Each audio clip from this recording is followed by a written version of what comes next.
வங்க கடல் ஆழம் என்ன வல்லவர்கள் கண்டதுண்டு, அன்பு கடல் ஆழம் யாரும் கண்டதில்லையே. என்னுடைய நாயகனே ஊர்வணங்கும் நல்லவனே, உன்னுடைய அன்பு கந்த வானம் எல்லையே.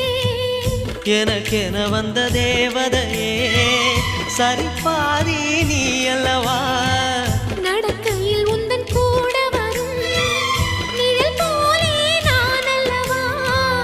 கண்ணன் கொண்ட ராதையர ராமன் கொண்ட சீதையர மடி சேர்ந்த பூரதமே மனதில் வீசும் மாருதமே. நன்றி சொல்ல உனக்கு வார்த்தை இல்லை எனக்கு, நான் தான் மயங்குறேன். என்னுடைய மனச தந்துவிட்ட பிறகும் ஏம்மா கலங்குற.